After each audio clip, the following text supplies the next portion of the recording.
Hello అండి, అందరు ఎలా ఉన్నారు? Hope you all are doing great. మేము కూడా చాలా చాలా బాగున్నాము. ఇది కార్తీక పౌర్ణమి రోజు వ్లాగ్.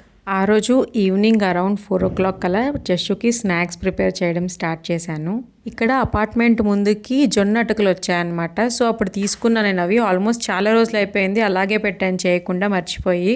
సో ఈరోజు చేసేద్దాం, జస్సుకి స్నాక్ లాగా కూడా ఉంటుంది కదా అని చెప్పేసి స్టార్ట్ చేశాను. ఇది ఆల్మోస్ట్ అందరికీ తెలిసి ఉంటుందండి. నార్మల్ పోపు పెట్టుకునేలాగే ఫస్ట్ పల్లీలు అయినాక పుట్నాలు కొంచెం ఉప్పు కారం వేసి బాగా ఫ్రై చేసుకోవాలి. సో అవన్నీ కూడా ఫ్రై అయిపోయాక ఆవాలు జీలకర్ర కరివేపాకు కూడా వేసుకొని కొంచెం క్రిస్పీ అయ్యేదాకా ఫ్రై చేసుకొని ఆఫ్ చేసుకోవడమే. నేను బొరుగులైనా సరే అటుకులైనా సరే వేడి మీదనే ఫ్రై చేస్తానండి. తర్వాత కూడా చాలామంది ఆఫ్ చేసుకొని కాసేపు అయినాక చేసుకుంటారు. ఎనీథింగ్ ఈజ్ ఫైన్, కానీ నాకైతే ఇలాగున్నప్పుడే చాలా ఎక్కువ రోజులు క్రిస్పీగా ఉంటాయని అనిపించింది.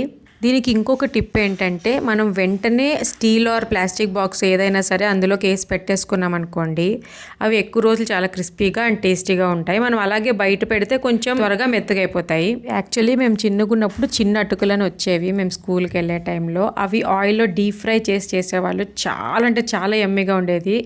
కానీ ఇప్పుడు అవి రావట్లేదు అనుకుంటా, నాకైతే ఎక్కడ కనిపించట్లేదు. చేసిన వెంటనే తినేయాలి మా పాప.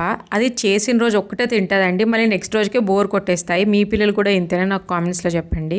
నేను ఇన్స్టాగ్రామ్లో ఇంకా చాలా యాక్టివ్గా ఉంటూ డిఫరెంట్ రెసిపీస్ పెడుతుంటాను. ఒకవేళ మీకు ఇంట్రెస్ట్ ఉంటే కనుక డెఫినెట్లీ ఇన్స్టాగ్రామ్ కూడా ఫాలో అయిపోండి. ఈ వ్లాగ్ నేను నిన్ననే షూట్ చేసి నిన్ననే డబ్బింగ్ కూడా చెప్పేశాను, అందుకే ఇక్కడంతా పటాకీల సౌండ్ వస్తుంది. Please don't mind. As a girl mom మనము అసలు అమ్మాయి పుట్టిన వెంటనే ఎంత బాగా ఎన్ని హెయిర్ స్టైల్స్ చేయొచ్చు, వాళ్ళకి రబ్బర్ బ్యాండ్స్, ఈ క్లిప్స్ అని ఎంతో మనం కలకంటాము. కాకపోతే వీళ్ళు జుట్టు వేయించుకోవడానికి కూడా అరగంట చేస్తుంది అనుకున్న ఇంత జుట్టుకి.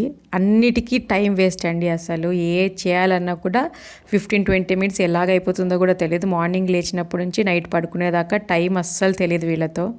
ఫైనల్లీ మా ఎయిర్ ఫ్రైయర్ అయితే వచ్చేసింది. యాక్చువల్లీ వచ్చి చాలా రోజులైంది, కానీ నేను వీడియో దాన్ని ఎడిట్ చేసి పోస్ట్ చేయడానికి ఇన్ని రోజులు పట్టింది. వీడియో చాలా చిన్నగా ఉంది, అంటే జస్ట్ ఒక 3-4 minutes అలా వస్తుంది. సో ఏ వీడియోలో కలిపి పెడదామా అని ఆలోచిస్తూ ఈరోజు వీడియోలో కలిపి పెట్టేద్దామని చెప్పేసి ఫిక్స్ అయ్యాను. ఎందుకంటే ఎయిర్ ఫ్రైయర్ రెసిపీస్ కూడా నేను 2 షూట్ చేసి పెట్టుకున్నాను, అది ఇది కలిపి పెట్టేద్దామని చెప్పేసి ఇలా స్టార్ట్ చేశాను. ఇది వచ్చేసి ఫిలిప్స్ 4.2 liters ఎయిర్ ఫ్రైయర్ అండి. ఇది బేసిక్ మోడల్ వితౌట్ డిస్ప్లే వస్తుంది. ఇప్పుడు మాకు అంత ఎక్కువ బడ్జెట్ పెట్టి డిస్ప్లే అవన్నీ ఉన్నది తీసుకోవాలని లేదు. జస్ట్ 4000లో వచ్చేదే తీసుకుందామని చెప్పేసి అనుకున్నాం. ఎందుకంటే ఇంట్లో ఆల్రెడీ అవెన్ కూడా ఉంది. కానీ అవెన్లో ఈ French fries, banana chips, potato chips లాంటివి అంత బాగా రావండి ఎయిర్ ఫ్రైయర్లో వచ్చినంతగా. సో అదే రీజన్తో మేము ఇది పెట్టుకున్నాం ఆర్డర్. యాక్చువల్లీ మా ఆయనకి కూపన్ వచ్చింది అమెజాన్లో 4000ది. సో అది యూస్ చేసేసి ఇలా పెట్టేశాము. దీనికి టైమింగ్, టెంపరేచర్ అంతా ఇలా వస్తుంది అనమాట. పైన మనకి దేనికి ఎంత టెంపరేచర్ సెట్ చేసుకోవాలి అని ఇన్స్ట్రక్షన్స్ కూడా క్లియర్గా వచ్చేసి ఉంటారు. దీనికి మనకు ఒక మాన్యువల్ కూడా వస్తుందండి. ఒక్కసారి మీరు ఆ మాన్యువల్ తలోగా చదివేశారు అంటే మీకు అంతా అర్థమైపోతుంది ఎయిర్ ఫ్రైయర్ గురించి. ఏం పెద్ద రాకెట్ సైన్స్ ఏం లేదు ఇందులో. అది ఓపెన్ చేస్తే కింద ఇలా మనకి ప్లేట్ ఇచ్చి ఉంటారనమాట. సో దాన్ని తీసేసి క్లీనింగ్కి కూడా చాలా ఈజీ ఉంటుంది. నా సజెషన్ అయితే అలా డైరెక్ట్ ఆ ప్లేట్ మీద పెట్టుకొని వాడడం కంటే దానిపైన బేకింగ్ పేపర్ పెట్టుకొని వాడితే మన క్లీనింగ్కి ఇంకా ఈజీగా ఉంటుంది. మొత్తం ప్రాసెస్ కూడా చాలా మెస్ ఫ్రీ అయిపోతుంది. చెప్పాను కదా ఎయిర్ ఫ్రైయర్ రెసిపీస్ 2 షూట్ చేసి పెట్టుకున్నా అనేసి. ఫస్ట్ వచ్చేసి చెన్నా చోర్ అండి. మనకి స్ట్రైట్ స్టైల్లో చెన్నా చోర్ ఎలా చేయాలో నేను చూపిస్తాను ఇప్పుడు. ఫస్ట్ అయితే ఓవర్ నైట్ సోక్ చేసుకున్న చెన్నాని మనం ఒక 2 whistles వచ్చేదాకా బాయిల్ చేసేసుకోవాలి. ఇప్పుడు ఈ చెన్నాని 2 baking sheets మధ్యలో పెట్టేసి చపాతీ కర్రతో తిక్కేసామనుకోండి, ఇలా బాగా మ్యాష్ అయిపోతాయి. వాటిని మనము ఎయిర్ ఫ్రైయర్లో 180 degreesలో 18 minutes ఆర్ 20 minutes బేక్ చేసుకుంటే చాలా క్రిస్పీ అయిపోతాయి. ఒక్కొక్క ఎయిర్ ఫ్రైయర్ ఒక్కోలాగా ఉంటుందండి. సో క్రిస్పీ అవ్వకపోతే ఇంకో 2-3 minutes ఎక్స్ట్రా బేక్ చేసుకోండి అంతే. ఇవి వేడిగా ఉన్నప్పుడే అందులోకి సాల్ట్, పెప్పర్, కారం, మీకు ఇంకా కావాలంటే ధనియాల పొడి కూడా వేసుకొని బాగా మిక్స్ చేసుకోండి. అలాగే అందులోకి చాలా చిన్నగా కట్ చేసుకున్న ఆనియన్స్, టమాటోస్, లెమన్ కూడా స్క్వీజ్ చేసుకొని మొత్తం కలుపుకొని తింటే సూపర్ యమ్మీ ఉంటుంది. ఒకవేళ మీరు ఈ రెసిపీ చూసి ట్రై చేస్తే మాత్రం డెఫినెట్లీ ఎంజాయ్ చేస్తారు. అండ్ ఒకవేళ మీకు ఎంజాయ్ చేస్తే కనుక నాకు ఖచ్చితంగా కామెంట్స్లో చెప్పండి. ఒకవేళ ఎయిర్ ఫ్రైయర్ అవైలబిలిటీ లేకపోతే సేమ్ మెజర్మెంట్స్తో మీరు అవెన్లో కూడా చేసేసుకోవచ్చు. లేదంటే నార్మల్ స్టిర్ ఫ్రై కూడా చేయొచ్చు. కాకపోతే బిస్కెట్స్ని మనం ఎలా బేక్ చేస్తామో అలా కింద సాల్ట్ పెట్టి పైన బేక్ చేసుకోవాలి. బయట అంతా ఇదే ప్రాసెస్తోనే చేస్తారు. సెకండ్ రెసిపీ వచ్చేసి మనకి స్వీట్ పొటాటో క్రాకర్స్ అండి. అసలు స్వీట్ పొటాటోస్తో ఇంత మంచి స్నాక్ చేయొచ్చని నాకు ఈ రోజే తెలిసింది. ఒక మీడియం సైజ్ స్వీట్ పొటాటో తీసుకొని దాన్ని స్టీమ్ ఆర్ బాయిల్ చేసుకోండి. నేనైతే బాయిల్ ప్రిఫర్ చేస్తాను. ఇక్కడ నేను స్టీమ్ చేసి మిస్టేక్ చేశాను, అందుకే మీకు చెప్తున్నాను బాయిల్ చేసుకోండి అనేసి. నేను ఓవర్ బ్రెయిన్ యూస్ చేసి న్యూట్రియంట్స్ ఎక్కువ రిటైన్ అవుతాయని చెప్పేసి స్టీమ్ చేశాను. కాకపోతే దీనికి బాయిల్ చేస్తేనే మనకి బాగా వస్తుంది. సో స్టీమ్ చేసిన దాన్ని మళ్ళీ స్టీమ్ చేశాను నేను 2 times మెత్తగా రావాలని చెప్పేసి. సో ఇంత హెడ్ఏక్ ఎందుకు చెప్పండి, ఊరికే బాయిల్ చేసుకుంటే బెటర్. సో బాయిల్ చేసుకున్న స్వీట్ పొటాటోస్ని ఇలా పీల్ చేసుకొని దాన్ని బాగా మ్యాష్ చేసుకోండి. 1/2 cup ఓట్స్ తీసుకొని వాటిని బాగా మెత్తగా గ్రైండ్ చేసుకోండి మిక్సీలో. అస్సలు బరకగా ఉండకూడదు, చాలా మెత్తగా అయిపోవాలి. అది మాత్రం కంపల్సరీ బాగా చూసుకోండి. ఇంకా అలా మ్యాష్ చేసేసుకున్న స్వీట్ పొటాటోస్లోకి ఆ పౌడర్డ్ ఓట్స్ని వేసేసి అందులోకి 2 tablespoons ఇక్కడ నేను ఫ్లాక్స్ సీడ్స్ వేస్తున్నాను, 1 tablespoon pumpkin seeds, 1 tablespoon sunflower seeds కూడా వేసుకొని అందులోకే ఉప్పు, కారం, ధనియాల పొడి అన్నీ మీ టేస్ట్కి తగినట్టు వేసుకొని బాగా కలుపుకోండి. ఇక్కడ మనకి బైండింగ్కి నేను నెయ్యి తీసుకున్నాను, మీరు కావాలంటే ఆయిల్ కూడా తీసుకోవచ్చు. అంతే, ఇంక వాటర్ ఏం పట్టదండి. జస్ట్ ఆ స్వీట్ పొటాటోస్లో ఉన్న తడినే మనకు సరిపోతుంది అనమాట మొత్తం పిండిలాగా కలుపుకోవడానికి. బాగానే టైం పడుతుంది కలుపుకోవడానికి. ఇది ఒక మనకి హ్యాండ్ ఎక్సర్సైజ్ అలాగా. ఇందులోకి నేను ఆరిగానో కూడా వేసుకున్నాను. మీకు కావాలంటే పెరి పెరి మసాలా, మీకు ఏ సీజనింగ్ ఇష్టం ఉంటే ఆ సీజనింగ్ వేసేసుకోండి. తర్వాత అది పిండిలాగా కలుపుకున్నాక ఒక బేకింగ్ షీట్ మీద ఆయిల్ పూసేసి దాని మీద చపాతీలాగా ఫస్ట్ ఒత్తుకొని దాని తర్వాత చపాతీ కర్రతో తిక్కున్నారనుకోండి చాలా పల్చగా వస్తాయి.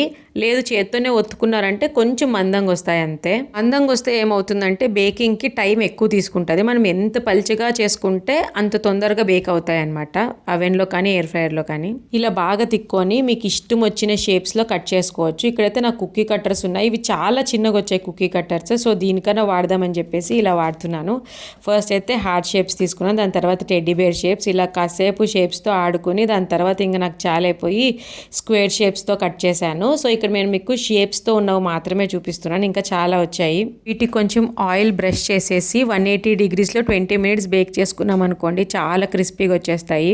వీటికి కూడా అంతే, ఇంకా కొంచెం క్రిస్పీ అవ్వాలి అనిపిస్తే ఒక 2-3 minutes ఎక్స్ట్రా బేక్ చేసుకోండి అంతే. వీటిని మనము ఎయిర్ టైట్ కంటైనర్లో పర్ఫెక్ట్గా స్టోర్ చేసామనుకోండి 15 days ఫ్రెష్గా ఉంటాయి. నా ఛానల్లో షార్ట్స్లో చాలా రెసిపీస్ ఉన్నాయండి, వెళ్ళి చెక్అవుట్ చేయండి, డెఫినెట్లీ మీకు నచ్చుతాయి. ఇవి రెడీ అయ్యాక మీరు దానిపైన కొంచెం ఉప్పు, కారం జల్లుకుని కూడా తినొచ్చు, చాలా యమ్మీ ఉంటాయి టేస్ట్. నేను మన షార్ట్స్లో ఫ్రెంచ్ ఫ్రైస్ పర్ఫెక్ట్గా ఎలా వస్తాయి ఎయిర్ ఫ్రైయర్లో, ఏ టిప్స్ యూస్ చేస్తే పర్ఫెక్ట్గా వస్తాయని కూడా నేను షార్ట్స్లో అప్లోడ్ చేశానండి, డెఫినెట్లీ చెక్అవుట్ చేయండి. ఈ రెసిపీ చేయడం అయిపోయేలోపు ఆల్మోస్ట్ 5:15 అయిపోయింది టైమ్. మా ఆయన ఉండేసి నేను దీపం పెట్టేస్తాను ఇంట్లో, నువ్వు ఇల్లంతా ఊడ్చేసి క్లీన్ చేసే అన్నారు. కార్తీక పౌర్ణమి రోజు మార్నింగ్ మొత్తం క్లీన్ చేసేసుకుని ఉంటారు కదా, మరీ ఏం క్లీన్ అంటే ఇల్లు ఊడ్చడం ఒకటే కాదండి, మొత్తం పిల్లలు ఉంటే తెలుసు కదా, మొత్తం మెస్ చేస్తుంది ఇల్లు అంతా. సో అదంతా మరి నేను క్లీన్ చేసుకోవాలంటే మినిమం ఒక 20-25 minutes పడుతుంది. ఇంకా లేట్ అయిపోయిందని చెప్పేసి మా ఆయన దీపం పెడతానన్నారు. ఇంట్లో దేవుడికి ప్రసాదంగా పెట్టింది దేవుడు ఎంత ఆలకిస్తారో తెలియదు కానీ మా జస్సు మాత్రం డెఫినెట్లీ ఆ ప్రసాదాన్ని కంప్లీట్ చేసి తీరాలంతే. డోర్ ఓపెన్ చేయడం, అక్కడ ఏది ఉంటే అది తినడం. ఇక్కడైతే చక్కెర తింటాంది చూడండి, చక్కెర దొంగ అని పేరు పెట్టాం మేము ఆ రోజు. అది ఒకవేళ తినడం మనం చూడడం లేదనుకోండి, మన దగ్గరకు వచ్చి అమ్మ చూడమ్మా నేను చక్కెర తిన్నానమ్మా సూపర్ ఉంది అని చెప్తుంది అనమాట. అవునండి, మీకు ఈ విషయం తెలుసా, నేను ఇన్స్టాగ్రామ్ స్క్రోల్ చేస్తూ ఉన్నప్పుడు నాకు గరికపాటి గారి ప్రవచనాలు వచ్చాయి. అందులో ఆయన ఏం చెప్పారంటే, మీరు రోజు 30 days కార్తీక మాసంలో దీపాలు పెట్టినా సరే కార్తీక పౌర్ణమి రోజు 365 ఒత్తుల్ని ఆవు నేతిలో ముంచి దానిపైన కర్పూరం పెట్టి దీపం వెలిగించాలి, అది కూడా ఇంటి యజమానినే చేయాలి అది అని. నేను ఇది మీకు స్పెషల్గా ఎందుకు చెప్తున్నానంటే, మోస్ట్లీ ఇంట్లో ఆడవాళ్లే గుడికి వెళ్ళి కానీ లేదా ఉసిరి చెట్టు దగ్గరికి కానీ వెళ్ళి దీపం పెడుతూ ఉంటారు కదా. సో నేను ఈసారి అది విన్నాను, అందుకే మా ఆయన చేతనే ముట్టిస్తున్నాను అనమాట అక్కడ 365 ఒత్తులతో దీపం. ఒకవేళ యజమాని కాకుండా ఇంకెవరు దీపం పెట్టినా సరే ఫలితం దక్కదు అని చెప్పారు ఆయన. మరి అది ఎంత మాత్రం నిజమో ఏందో తెలియదు, కానీ ఆయన చెప్పేవన్నీ నేను మోస్ట్లీ ఫాలో అవుతాను కాబట్టి ఈసారి ఆయన చేతనే పెట్టించాను. నేను ఈ వీడియోలోనే కాదు, ఆల్రెడీ చాలా వీడియోస్లో కూడా చెప్పాను, మన పిల్లల్ని మనం చేసే పూజల్లో కానీ ఏ పని అయినా కానీ అందులో ఇన్వాల్వ్ చేయడం చాలా చాలా ఇంపార్టెంట్. వాళ్ళు ఇప్పటి నుంచేనే మన ట్రెడిషన్స్ అన్నిటినీ నేర్చుకుంటారు. అందుకే దీపాలు పెట్టేటప్పుడు అది అంత సతాయించినా సరే దాన్ని అక్కడే కూర్చోపెట్టి దానికి మొత్తం అంతా చెప్తాను. దానికి నేను చెప్పడం అర్థం అవుతుందా లేదా పక్కన పెడితే నా ప్రయత్నం నేను చేయాలి అన్నది నా పర్సనల్ ఫీలింగ్. ఫస్ట్ మేము ఉసిరికాయ చెట్టు దగ్గరికి వచ్చేసాము. కార్తీక మాసంలో ఉసిరికాయ చెట్టు దగ్గర పౌర్ణమి రోజు దీపాలు వెలిగిస్తే చాలా చాలా మంచిదండి. అండ్ ఈ ఇయర్ నేను తెలుసుకున్న ఇంకొక విషయం ఏంటంటే, మనము అక్కడ కర్పూరం వెలిగించేటప్పుడు డైరెక్ట్ అగ్గిపుల్లతో కానీ లేదా క్యాండిల్ ఇలాంటి దేంతో కూడా మనం అసలు వెలిగించకూడదంట. ఫస్ట్ ఇలా అగరబత్తి తీసుకుని అగరబత్తిని వెలిగించి అగరబత్తితో కర్పూరం వెలిగించాలని చెప్పారు. సో అది కూడా ఈసారి నేను ఫాలో అయ్యాను. ఈసారి యాక్చువల్లీ చాలా చాలా ఎక్కువ రూల్స్ తెలుసుకున్నాను నేను కార్తీక మాసం గురించి. అండ్ పెళ్ళైన తర్వాత ఇదే ఫస్ట్ ఇయర్ నేను మొత్తం 30 days కార్తీక దీపాలు వెలిగించడం ఇంటి దగ్గర. I felt so happy. అదొక పీస్ఫుల్ ఫీలింగ్ ఇస్తుంది. అఫ్ కోర్స్ ఇంకా 15 days ఉన్నాయి, బట్ ఈసారి ఎక్కడికి వెళ్ళకుండా 15 days కూడా వెలిగించాలి అనుకున్నాను. ఎమర్జెన్సీ పడి ఎక్కడికన్నా వెళ్ళాల్సి వస్తే చెప్పలేను, కానీ maximum I will try 30 days కూడా వెలిగించడానికి. ఇక్కడ నేను ఉసిరి చెట్టుకి మొక్కుంటా అంటే పిల్లలు కూడా అమ్మ నేను మొక్కుతాను అన్నారని చెప్పేసి వాళ్ళు కూడా ఎత్తి మొక్కించాను.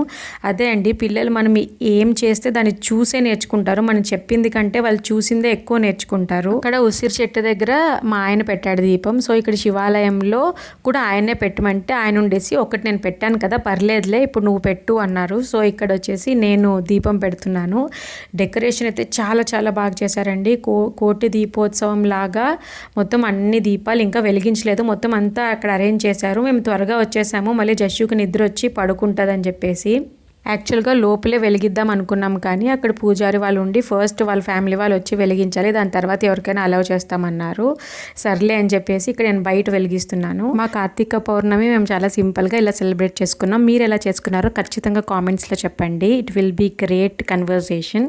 ఈ వీడియోకి ఇంతే, మరో మంచి వీడియోతో మళ్ళీ మేము ముందుకు వచ్చేస్తాను. Until then bye take care. And ఆగండి, if you like this video please subscribe to my channel and వీడియోని కూడా లైక్ చేయండి. It will be a great boost. నా ఇన్స్టాగ్రామ్ లింక్ కూడా నేను డిస్క్రిప్షన్లో ఇస్తాను, ఫాలో అయిపోండి. Bye take care, see you.